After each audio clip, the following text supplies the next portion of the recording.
Hello and welcome to Simudan and welcome to Train Simulator World 2 Southeastern Highspeed. It's taken me a little while to get here, but finally here I am, ready to drive this high-speed train. So today what I wanted to do was focus on the in-cab signalling, and no, I do not want to give up control. I've literally just signed in. I think it's just because I've jumped out of the train to give you a nice view at the start and to take a picture for thumbnail as well. So here we are in a nice spacious cab. I'm not going to muck around with all of the usually I'd have all these different systems on, but I'm not going to do that today. I'm just going to go for a simple drive and have a look just at the in-cab signalling. So let's unlock the doors. In fact, that won't work because I haven't got the master key.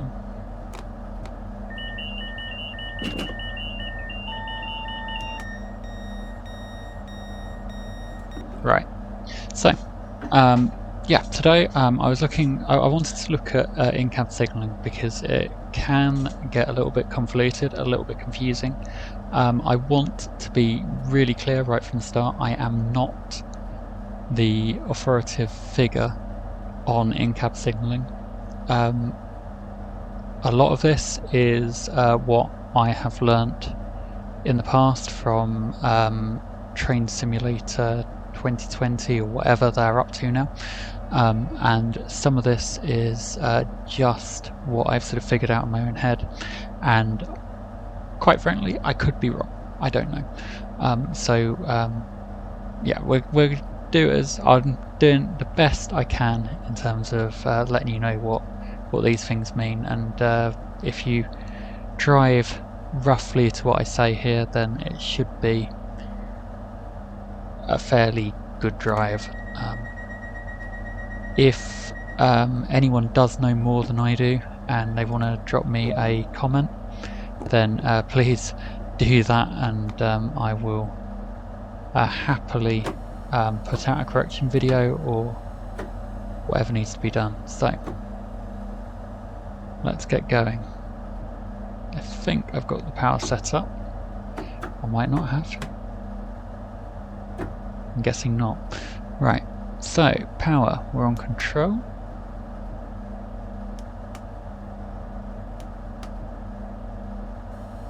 Right, there we go. So for those of you that don't know, this train will run on overheads out of St Pancreas, and then later on when you get to Ebsfleet you have to then change it over to third rail, and as you do that it will also change from kilometres an hour to miles per hour, and you will notice a dramatic performance change on the train as well. Suddenly it will be a ridiculously slow train. So here we can go around about 40 kilometers an hour, and currently we're still looking at trackside signage, but in a minute all those will disappear and we'll be on a completely new type of signage. There you go, so you got 60 km/h down there. So as the back of the train passes that, we'll be able to start going just a little bit faster. There we go.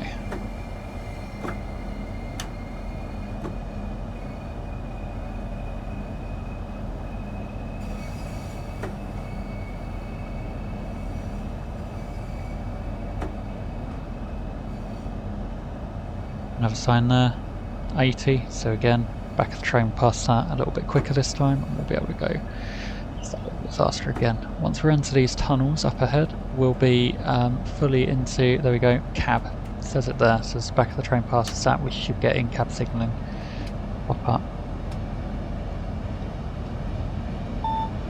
Into the darkness, there it is, so that says 80, and I'm immediately starting to speed, look at that.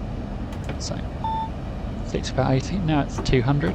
So it says I can go 200 kilometers per hour, and in fact it's probably going to be hard to see in the tunnel, but there are actual trackside signs that act as your signal. So whatever direction you get on here has to be, especially when coming down on speed, has to be done by the time you get to the next one of those signposts.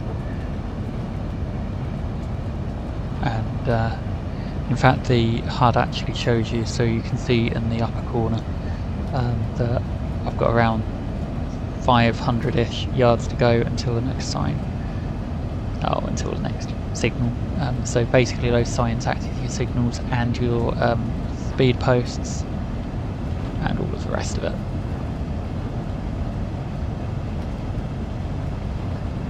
So between St Pancreas and Stratford, it's not the most thrilling a journey, as I will be honest. Let's just put some lights on so you can actually see the cab. There we go. I very much doubt you'd want to do this in real life, because you wouldn't see a thing. Right, so flashing, I believe, actually means that it's either coming up or that you are going to, so I think it means that the next one after that will be slower. So there you go, it's now telling me the next one will be 200. So I've got to come down to 200. And the next one after that's going to be slower, so I might as well keep just adding that little bit of pressure on the brake.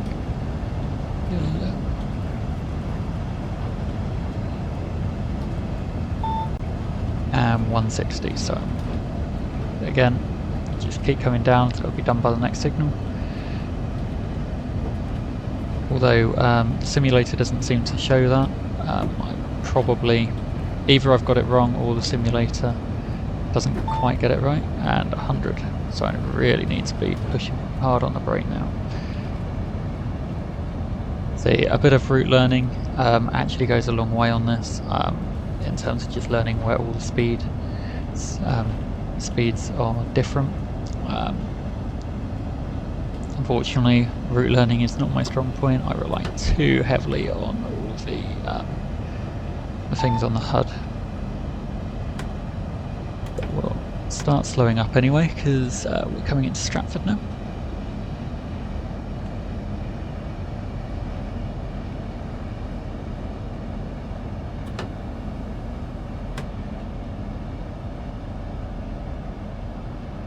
So hopefully now that we're out in the open, I did see a glimpse of some of those signs I was talking about earlier, but now we're out in the open, or at least for this station we will be. I can show you one of those signs again. So there, that one there, that's what you're looking for. So by the time you get to one of those is when you have to change what you're doing according to the in-cab signalling.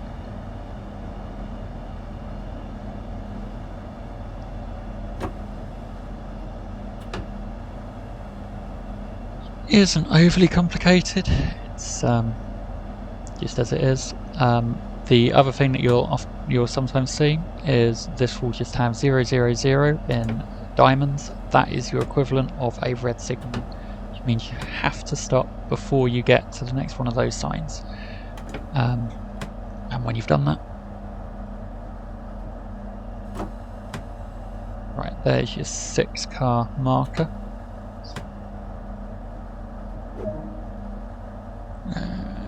Open those doors. So the door release, I think, is what they'd usually push in reality, but for some reason the simulator doesn't like it when you do that, because it likes every single door to be open, and that door release just means that the passengers can push the open button and get on and off as they wish. So instead of pushing that one, you've got to push one of these two.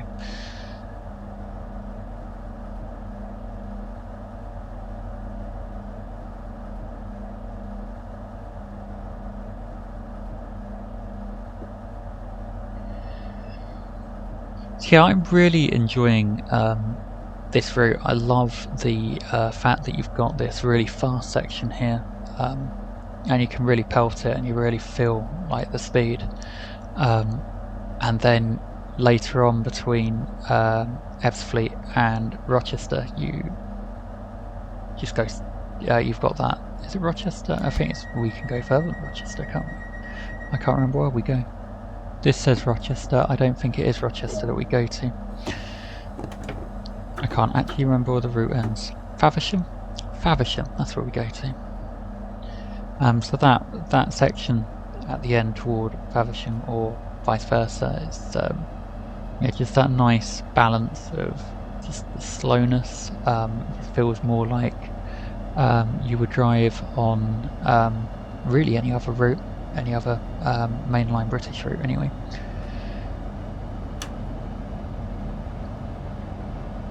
So I don't know if you've seen, there's another route coming out in the next couple of weeks. So again, just heading to 100 because that is the speed. Now 225, so really give it some welly.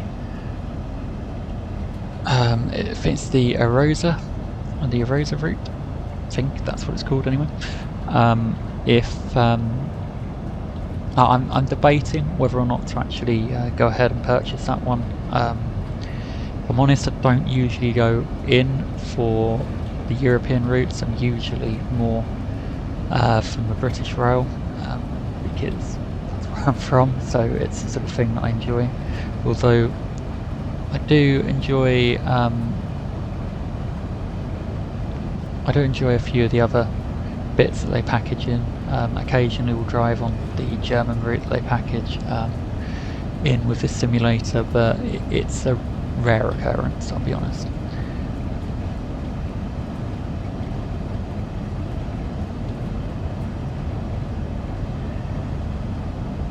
So in a moment we'll be out into, see, we've got 14 miles to go to the next station, but that will whiz by in a matter of moments. It really is that quick.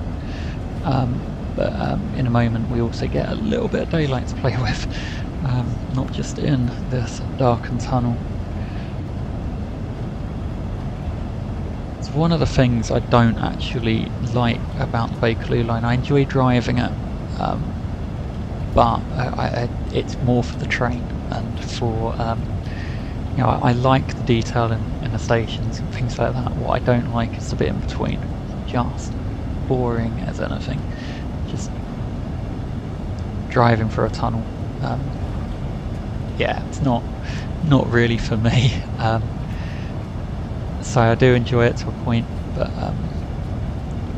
it's why you'll find that most of my videos don't actually focus on the Bakerloo line.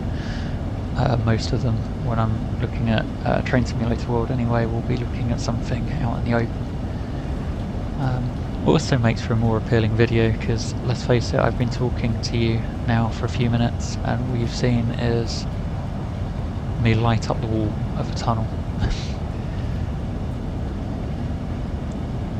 Maybe go in for that, I don't know. It's not. And we can have a look around the cab. There's a few different things around the cab we can look at. Most of this actually works, so it doesn't actually do anything.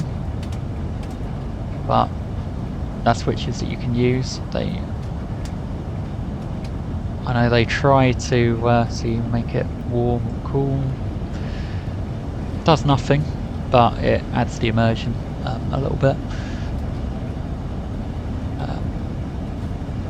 Yeah, I mean, it's a much more functional cab. I like the fact that you have to.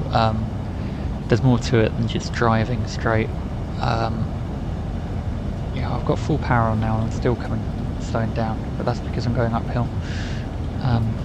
But yeah, I like the fact that you have to sort of think about the change later on between the two different power systems, and you have to then also change your driving style as well, because right here, as you can see, I'm speeding it along. Got kilometers an hour. And I'm looking inside the cab for all that, and then later on I'll be looking at everything on the outside of the cab. Quickly on the outside.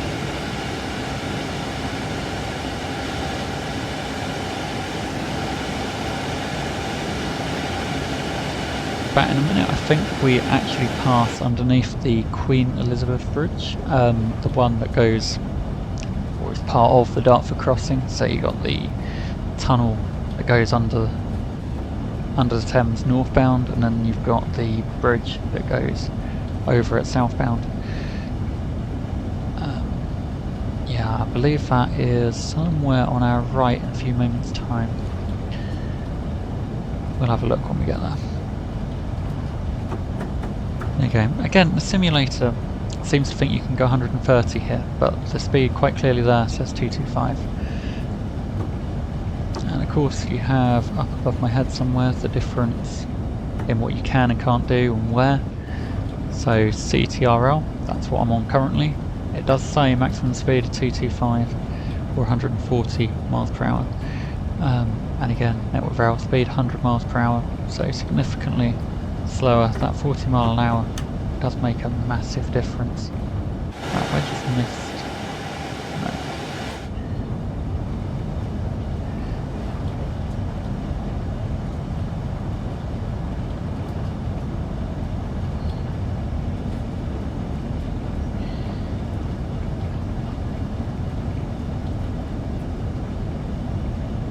So there you go. So only 5 miles away now. It really is quite a quick little piece of route, this. So I know I said that from now on you will be getting a video every Monday, but I figured that seeing as I will be releasing a video on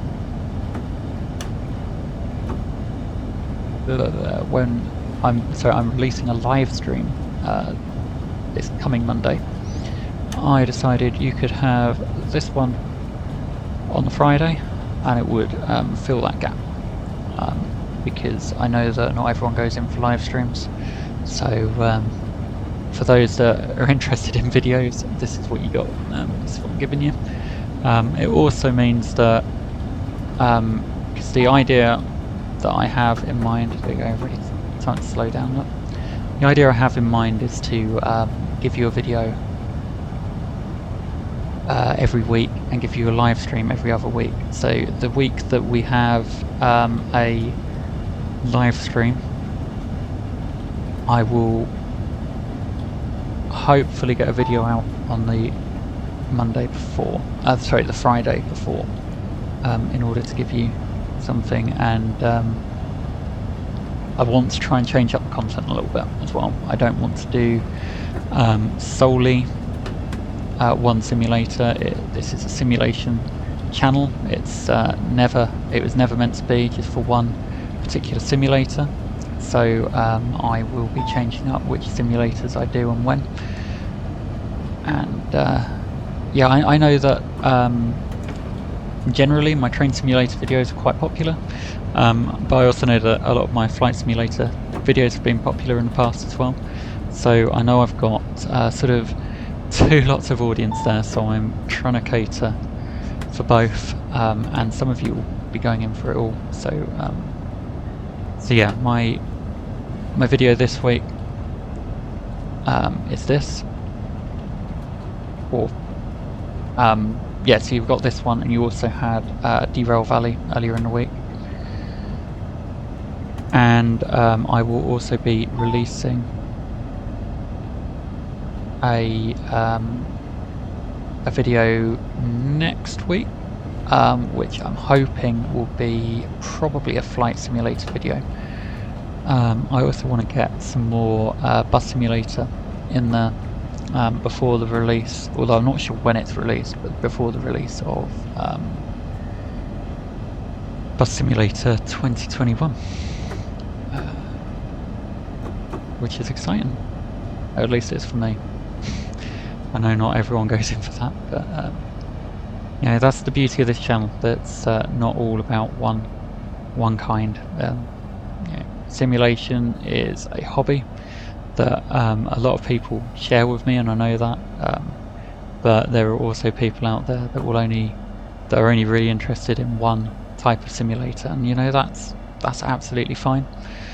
I think I could get bored personally if I was on one simulator all the time, but I do love a good simulator, hence why I've doing this this channel.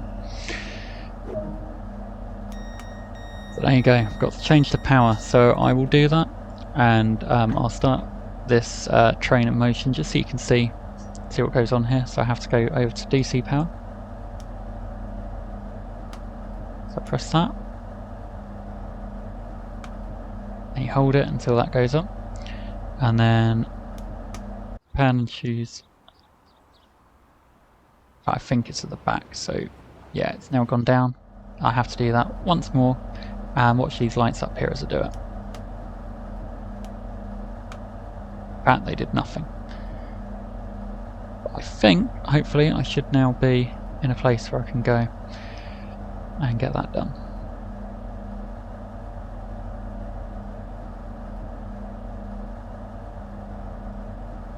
So yeah, basically it's hold this button for 2 or 3 seconds and then push that twice, but make sure you don't do it too quickly or else it will just not work. And as you can see, I'm now on miles per hour on display, and it's also changed it in the HUD as well.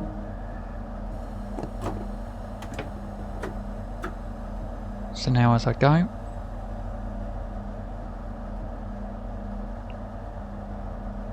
and I sluggishly move away.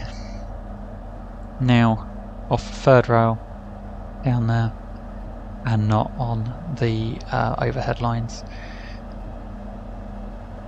And as I go, it will tell me that I'm leaving the CTRL area.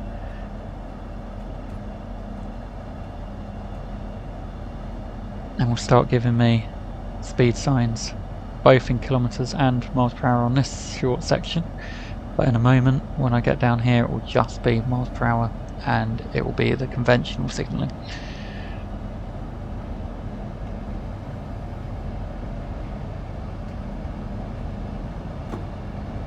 And that is pretty much that. So yeah, thank you for staying with me till the end. If you've enjoyed this video, then give us a thumbs up down below. And if you haven't already, then consider subscribing. As I've mentioned before, there is plenty of simulation content on this channel. There is also well, there is just simulation content on this channel, and I do everything from train simulator to flight sim, buses, lorries, you name it. I will probably do it and cover it at some point. If I haven't already, I will do at some point in the future, I'm sure. If you have any suggestions for simulators that you'd like me to try out, then give us a comment down below. Just let me know what that simulator is. And yeah, so that is pretty much that. Hope you've enjoyed it. I'll see you next time.